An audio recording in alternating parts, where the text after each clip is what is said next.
Amen. You guys may be seated. Give it up for Caleb and Ellie as you guys are being seated. Y'all killed it this morning, as did the rest of the band. Just turn to someone beside you today and just give them a compliment. It can be anything. Sometimes I tell people, tell them they look good. Give them any compliment. Yeah. Y'all getting creative. Josh, I like your shoes. I've noticed them the whole service. You look good. Josh, you're intimidating when you play up there. Big old guy, look like you're about to rip that guitar in half. Turn to whoever you gave a compliment to, look him and like kind of with a growl, just say, it's time to dream. That's beautiful. I love second service. You guys always rock that. My name's Alex, in case you don't know me. Real quick before I jump into the service today, I want to give a shout out to one of my good friends, Kristen Bates, who's here this morning. Kristen, thank you for joining us. And a girl in my youth group who hasn't been here before as well, Allie Beth Brown. Would you guys give it up for them this morning? We thank you guys. My name's Alex. I've been working with Overflow for the past couple weeks, and we've been in the middle of a series that we started right after Christmas called Time to Dream. I've really enjoyed the series. The first week, we talked about the need for dreamers, that God, He always handpicks dreamers to invoke His will on the earth. We not only talked about being a dreamer, we talked about having big dreams, right? We're not dreaming small, we're dreaming big.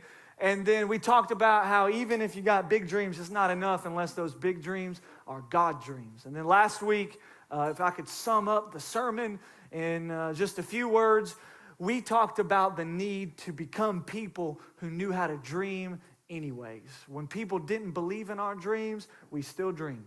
When our circumstances say that our dreams are invalid, you know what we do? We dream anyways. We dream despite. And we haven't made it very far within the story of Joseph. So if today you're new and you feel like maybe you've missed out on something because you're like right in the middle of a series, we're not. All we've really learned so far from reading, I guess, about his life is that Joseph, as a 17-year-old, had these huge dreams. He had these big dreams that he was going to rule the nation. And he went to his family to tell them about these dreams that God had put in his heart. He went to his family, the people that should have encouraged him in his dreams, the people that we look to push us in our dreams. And instead of doing that for him, it says after he told his fathers and his brothers about his dreams, they were all but offended whenever he began telling them about those dreams. And it says they despised his dreams. And they despised him so much so that one day when Joseph went out to check on his brothers, they ganged up on him, they beat him up, and they sold him into slavery. That is not a normal family. You think your family's jacked up today, right? I used to hold my brother down. He's right here. I used to hold him down and tickle him until he cried when he was really little. Joseph's brothers, they beat him up and sold him into slavery. It's like that. I was talking about to Sam today. I was like, that is merciless. Like, that is a really intense family situation. And then we read last week how not only did they do that, it's like they decided to do it over lunch. They beat him up, they threw him into a pit, and then they just had a picnic right there with him. So he's got a rough group of people that he's surrounded with. And you haven't missed out on much of his story, but we're going to jump right back in to where we left off. We're going to be in Genesis chapter 39 today. So I'll give you guys a second to turn there if you do have your Bibles. Of course, if you don't, the verses will be up here on the screens. These screens look awesome, by the way. I don't know who did that. I'm assuming it was Josh, but if it was someone else, Kevin Smothers, you killed this. Y'all give it up for Kevin. I wish he had his gold jacket on. He doesn't, but this looks great. So feel free to follow along. I read from the New Living Translation. You may not have that version, so it's probably going to read a little bit differently. But we're going to jump in. Verse number 1, chapter 39, verse number 1 of Genesis. This is how it reads. When Joseph was taken to Egypt by the Ishmaelite traders, he was purchased by Potiphar, an Egyptian officer. Potiphar was captain of the guard for Pharaoh, the king of Egypt. The Lord was with Joseph, so he succeeded in everything he did as he served in the home of his Egyptian master. Potiphar noticed this, and he realized that the Lord was with Joseph, giving him success in everything that he did. And this pleased Potiphar. So soon he made Joseph his personal attendant. He put him in charge of his entire household and everything that he owned. From the day Joseph was put in charge of his master's household and the property, the Lord began to bless Potiphar's household for Joseph's sake. All of his household affairs ran smoothly. His crops and even his livestock flourished. So Potiphar gave Joseph complete administrative responsibility over everything that he owned. With Joseph there, he didn't have to worry about a thing except what kind of food to eat. Joseph was a very handsome and well-built young man. Now, I'm going to pause there. This has nothing to do with the sermon. But I can only hope that if there was a story written about me in the Bible, it would take such a hard left turn, talking about how good Joseph was and everything, to just make sure that we added in there, Joseph was a very handsome and well-built young man. I would hope that if I had a story, that it would insert Alex was a very handsome and a well-built young man. Don't you love how they just throw it in there? And it says, because of this, Potiphar's wife soon began to look at him lustfully. Come and sleep with me, she demanded. But Joseph refused. Look, he told her, my master trusts me with everything in this entire household. No one here has more authority than I do. He's held back nothing from me except you because you're his wife. So how could I do such a wicked thing? It would be a great sin against God. But she kept putting pressure on Joseph day after day, but he refused to sleep with her, and he kept out of her way as much as possible. One day, however, no one else was around when he went in to do his work. She came in, grabbed him by his cloak, demanding, come on, sleep with me. And Joseph tore himself away, but he left his cloak in her hand as he ran from the house. When she saw that she was holding his cloak and that he had fled, she called out to her servants. Soon all the men came running. Look, she said, my husband has brought this Hebrew slave here to make fools out of us. He came into my room to rape me, but I screamed. And when he heard me scream, he ran outside and got away, but he left his cloak behind with me. She kept the cloak with her until her husband came home. Then she told him the same story. That Hebrew slave you've brought into our house tried to come in and fool around with me, she said. But when I screamed, he ran outside, leaving his cloak with me. Potiphar was furious when he heard his wife's story about how Joseph had treated her. So he took Joseph and he threw him into the prison where the king's prisoners were held, and there he remained. But the Lord was with Joseph in prison and showed him his faithful love. And the Lord made Joseph a favorite with the prison warden. Before long, the warden put Joseph in charge of all the other prisoners and over everything that happened in the prison. The warden had no more worries because Joseph took care of everything. The Lord was with him and caused everything he did to succeed. So a little bit of flashback to last week in case you weren't here. I let you guys in on some of my New Year's resolutions from 2018. And the primary resolution being that I wanted to lose some weight. And it's because in December of 2017, I got up one morning and I looked at myself in the mirror and I realized I had become 225 pounds of pure Taco Bell and ice cream. And I knew that I needed a change. And so I did. And to cut a really long story short, from January of 2018 until November of 2018, I got in the gym, I started eating healthy, and I lost 55 pounds and got in the best shape of my life. And in this process, I talked about how I learned a few things in the process of getting in shape.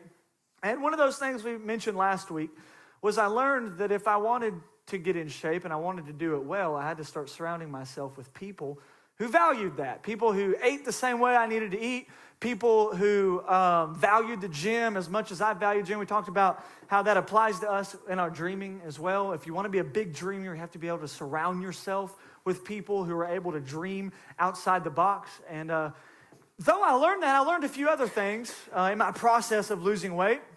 And one of the things I started doing from the get-go to inspire myself was I went on my Instagram and Facebook accounts and I started following all of these accounts that posted transformation pics. Now, what I mean by like a transformation picture is they post a picture of the person right when they start, and then the second picture is like the person 3 months or maybe 6 months after they've been on the process, and you get to see their progress.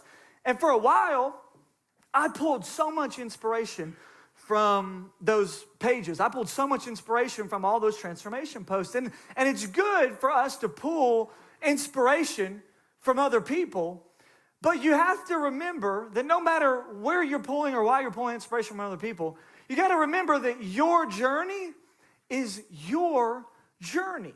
Because what happened before long is that although in the beginning I was being inspired by these transformation posts, after a while, I quit getting inspired by them and I started getting discouraged by them.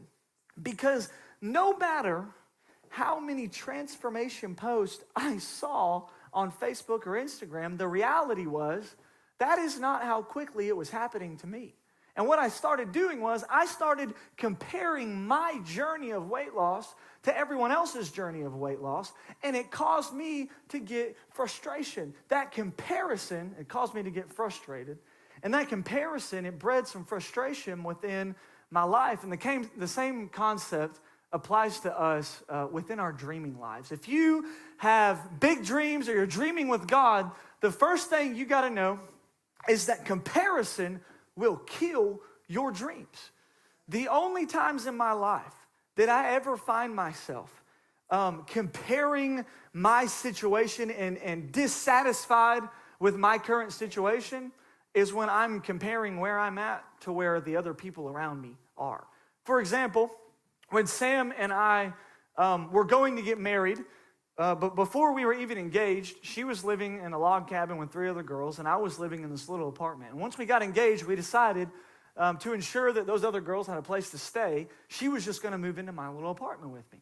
And so through our engagement, we used to dream about living together in that little apartment. Like, no one grows up and thinks, oh, I can't wait to live in a little tiny apartment when I get older. But for us, it was such a distant thing when we first got engaged, and we would dream about living in that apartment. We would dream about decorating it. We would dream about just getting to be there all night long, because if you've ever dated as a Christian, you know the worst thing about dating as a believer is the drive home at nighttime.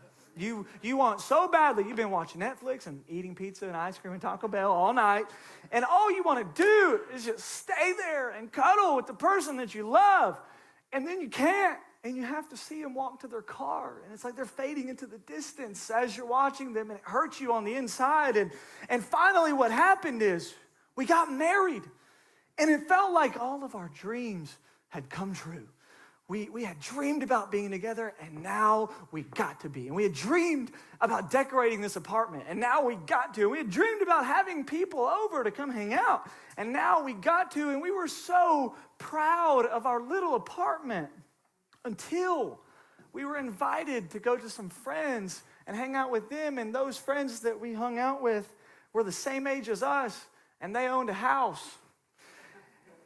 And although that little apartment was perfect for us. I mean, it was great. It fit our finances. We didn't have to clean it very much. It was close, right where we were working. It was everything we could have hoped for and dreamed for in that season of our life.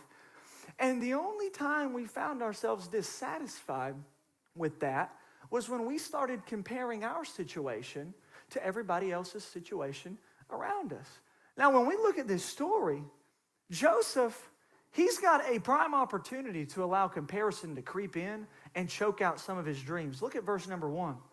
It says, when Joseph was taken to Egypt by the traders, he was purchased by Potiphar, an Egyptian officer. Now, mind you, he wasn't just purchased by just some random guy, all right? He was purchased by an Egyptian officer who was the captain of the guard for Pharaoh, the king of Egypt. Now, Pharaoh's important because Joseph, remind you, he had dreams of ruling nations.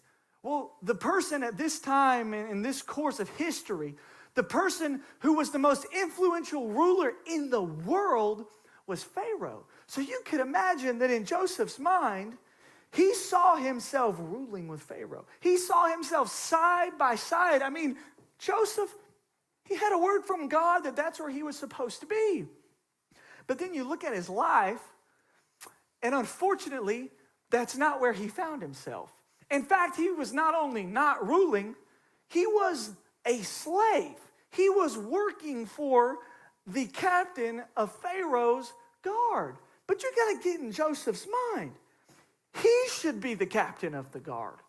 He should be the one in charge here. He is the one that's called by God. He's the one with the big dreams. He's the one that's qualified. In fact, he shouldn't just be the captain of the guard. He should be more than the captain of the guard. And if we're willing to be honest with ourselves, I don't know about you, but I found myself in that situation a time or two before in my life.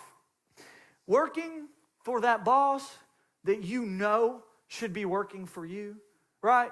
You're working your tail off at work, and everybody else around you is getting a raise or getting promoted, and you're not being noticed, but it seems like everybody else is being noticed, right? When the person drives up in that car, and our first thought is not like, wow, it's, nice car. Our first thought is, why don't I have a car like that? I work really hard, and you're like, I tithe God. You're like, Where's my car? What's up with it? Even sometimes, and I'm going to get vulnerable with you here, so don't judge me when I say this. I found myself dealing with comparison even when it comes to other people's prayers being answered, right? Most of the time we would think when someone else's prayer gets answered, our first response is joy, or like celebration or thankfulness, like, oh, I'm so happy your prayer got answered. But how many times, even when someone's prayer gets answered, is our first instinct to think, well, what about my prayers?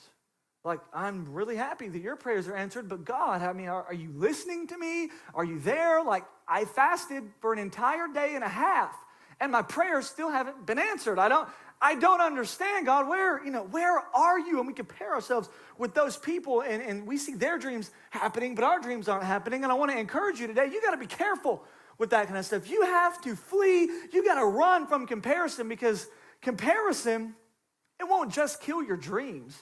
Comparison will get you bitter at people who haven't done anything wrong to you. Comparison will rob you of your joy. It'll rob you of your peace, your patience.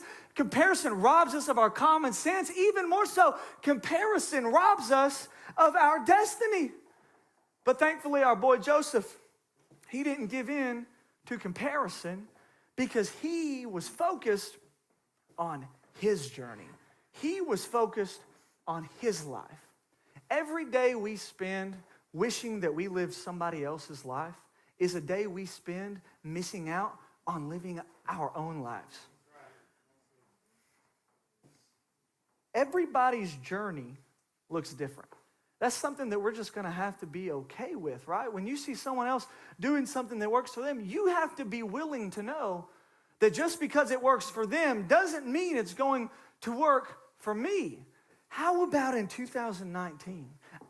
Why don't we stop wasting our time and our effort and our worries being concerned with everybody else's dream, and we start spending our time being concerned with turning our dreams into our realities? If we stay constantly eaten up with jealousy and envy and comparison, what happens to our big dreams is that they stay big dreams.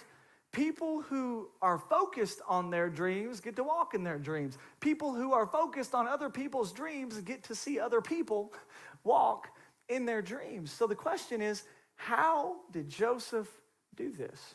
How did Joseph escape from the trap of comparison? Let's look at verse number 6. We're going to read a few verses and we're going to see. And this is what it says.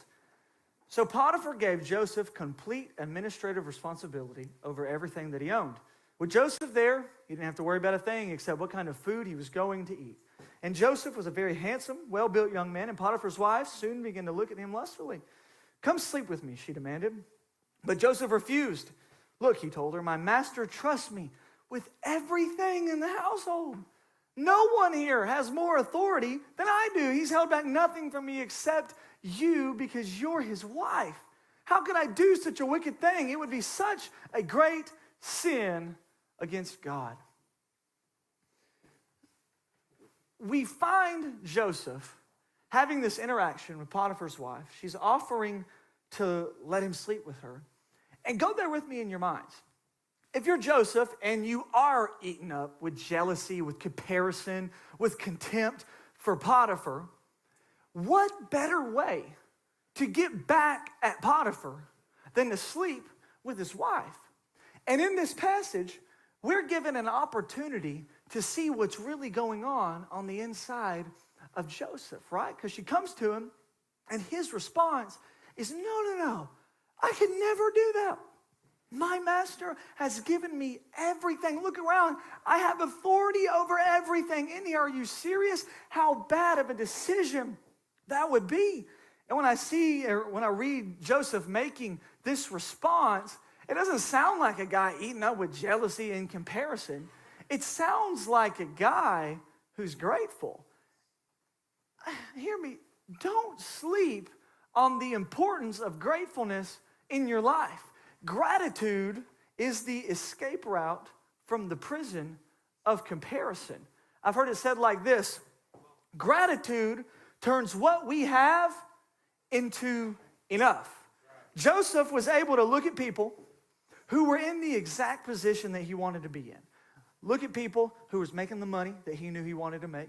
Look at people who were had been promoted to the position that he wanted to be promoted at. Look at people who were living the lives and living the dreams that Joseph had. And instead of dealing with jealousy and comparison, we find Joseph maintaining gratefulness in the middle of that entire situation. Hear me, you may not be where you want to be, but you have to be willing to be thankful that you are where you are, right? Your bank account, it may not be what you wish it was. I'm right there with you in the same boat. But we have to learn how to be appreciative of what we have right now. For some of you, your dreams seem like a distant future. And even though your dreams feel so far away, we have to be willing to be thankful for where we are presently. Our thoughts should be saturated in thankfulness and in appreciation and in gratitude. I love how 1 Thessalonians 5:18, I love what it says. It says, in all circumstances, in every circumstance, when everybody else is getting promoted, even when we don't see our dreams coming to fruition, even when we have prayers that have been unanswered, even when we have promises from God that we haven't seen fulfilled yet in our lives, in all circumstances, be thankful, for this is God's will for your life.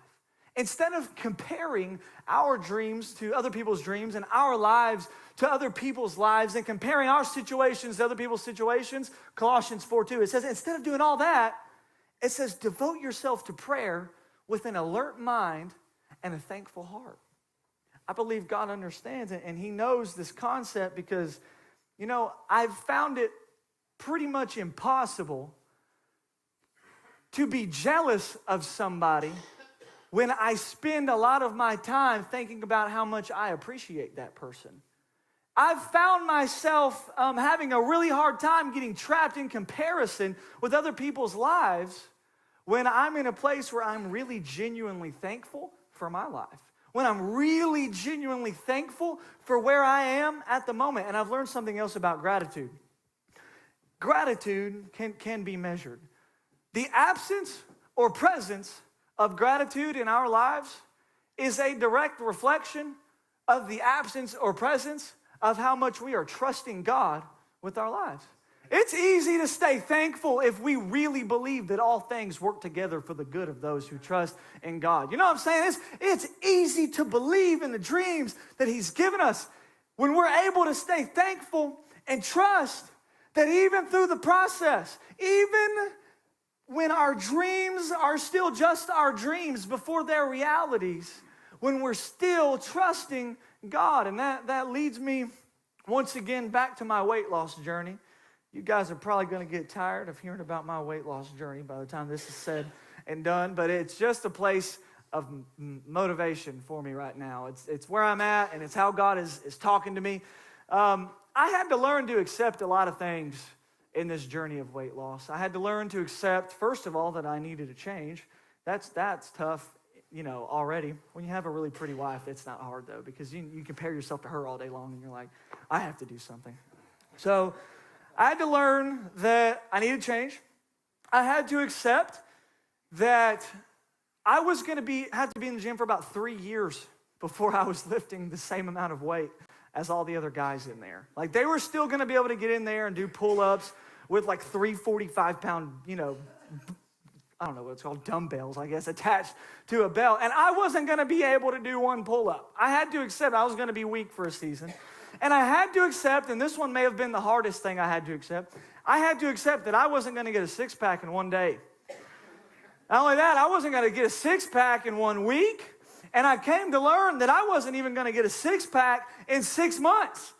I had to accept that losing weight in itself is a process.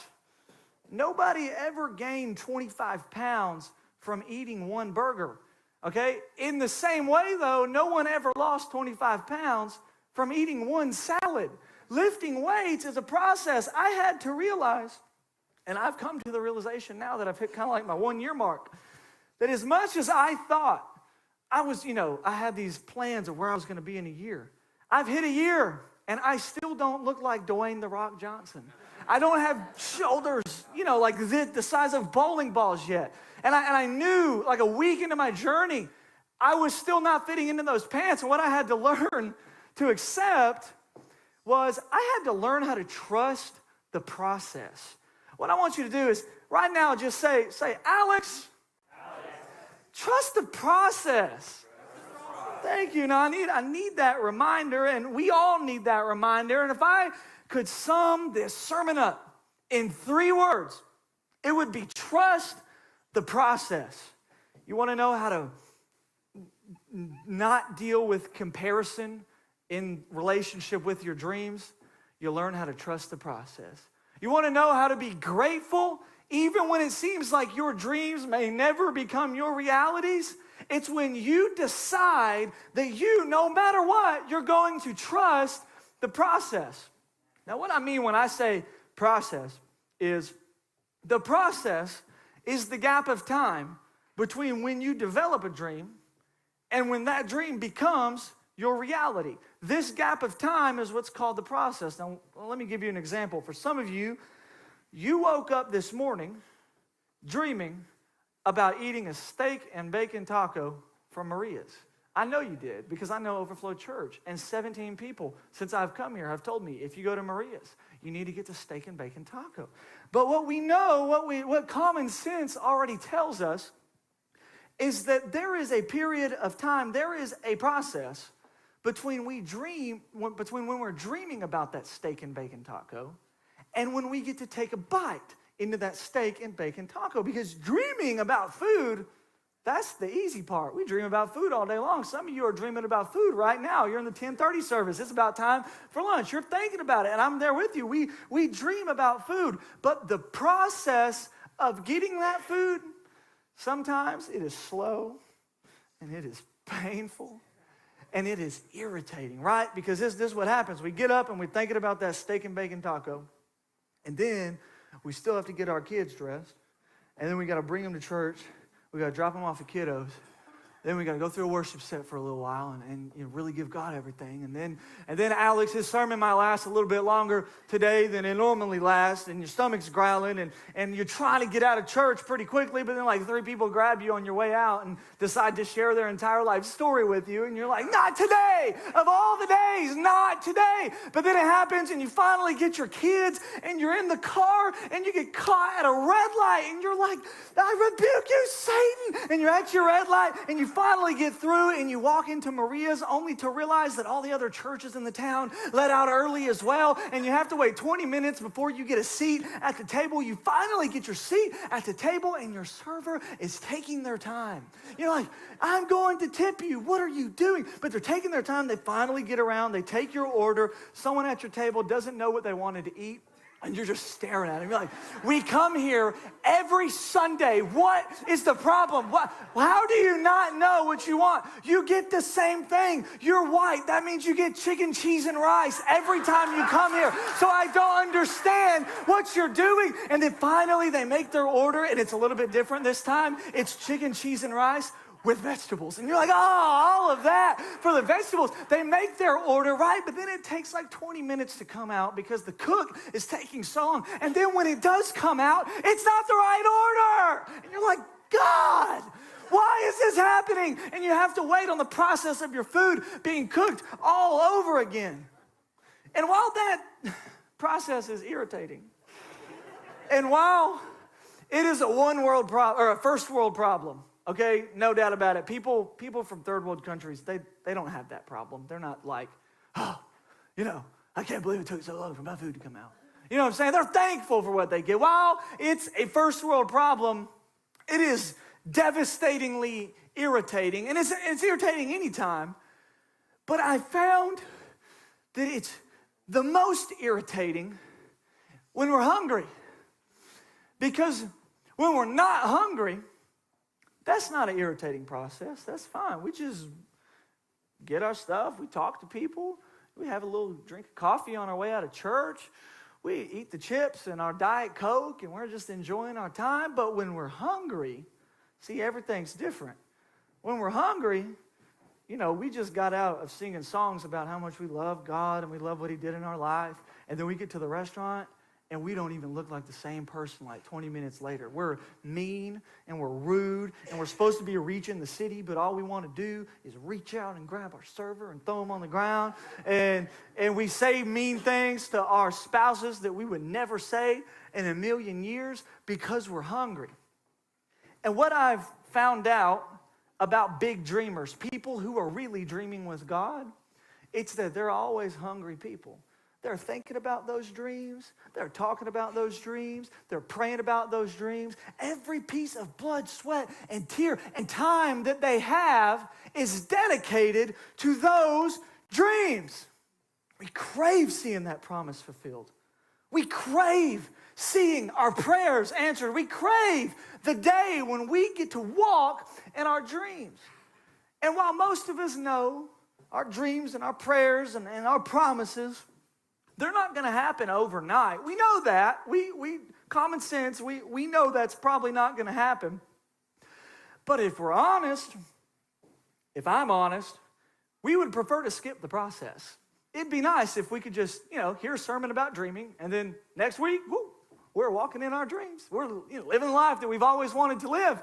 And I can guarantee you that Joseph, man, he wanted to skip that process too, but thank God in his sovereignty, God, he doesn't let us skip the process. I just tripped on a wire. God, he never lets us skip the process because God knows the importance of the process. God understands that it is the process that produces the person for the promise. I'll say that one more time. It is the process that produces the person that is able to walk in the promise. Joseph, let's think about his story here. It was the process that put him in the situation where he was able to attain the promise that God had given him. For example, had Joseph never had the dreams, he never gets beat up and thrown into the well. He never gets beat up and thrown into the well. He never gets thrown into slavery. He never gets put into slavery. He never makes his way to Potiphar's house. If he never makes his way to Potiphar's house, he never makes his way to the prison. If he never makes his way to the prison, we're going to skip ahead in the story a little bit. It's in your Bibles. You can read it. But if he never makes his way to the prison, he never ends up meeting the influential people that worked with Pharaoh in the prison. He never meets those influential people in the prison. He never gets to interpret their dreams. He never gets to interpret their dreams. He never gets to interpret Pharaoh's dreams. If he never gets to interpret Pharaoh's dreams, he never gets to rule right there beside Pharaoh. If he doesn't get to rule beside Pharaoh, he doesn't get to prepare the land for the famine that's about to happen. And if he doesn't prepare the land for the famine that's coming, he doesn't have the opportunity to save his family. And we know how Joseph's process plays out. The problem is that Joseph didn't know how his process was going to play out. And we don't get the opportunity to know how our process plays out. Joseph didn't have the Bible right in front of him where he could read it and remind himself, no, Joseph, read ahead in the chapters. You're going to be there. Like, you're going to make it. And we don't have that opportunity either. And I promise you, Joseph, he had his own plans of how his process was going to play out. And hidden within those plans, I guarantee slavery and prison probably weren't in there. And I guarantee if Joseph had been given the option to skip that process, he would have said yes to that. And I promise you, in the same way, if we had the option to skip the process, we'd probably say yes to that too, but we don't. We don't get the option to skip the process. Our only option we have is to trust the process. I guarantee you some people from Overflow Church, been here for 4 or 5 years. You guys know all about the process, how it plays out a little bit differently than we thought that it would, right? Ask anybody. I promise when they started the Jesus movement here, however many years ago that was, I bet they did not see the last 3 years turning out like they did. But you know what they did? They trusted the process. Now hear me. The process never goes as planned. It never goes as planned. Remember, there was a 13-year gap between when Joseph had his dreams and to when he became the overseer in Egypt. He was 17 years old when he had those dreams and was sold into slavery. He wasn't 30 until he became the overseer of Egypt. And it's a fact that 2 or more of those years were spent in prison. And if there's anything that I could say and get across this morning to all of you in here, is that Overflow Church, don't give up on your dreams just because the process does not look like what you planned for it to look like. I want to encourage some of you guys. I want you to stand up on your feet today. And just to continue that clapping, if today you're willing to say, God, I embrace the process. I believe in the process. If you find yourself much like Paul and Silas in the prison, right? Knowing that you have dreams, knowing that you have a call on your life, but yet feeling yourself trapped, feeling like there's no light at the end of the tunnel. What we're going to do this morning is, as the band goes into this next song, I want us, with every ounce of faith that you have, every amount of trust in God, willing to trust the process like Paul and Silas did, I want us to sing this song with an unwavering faith that no matter the course of our life, no matter how long the process takes, that today, God, we are deciding as a church that we are going to trust the process. If that's you, I want you to raise your voices to the Lord and let's sing together.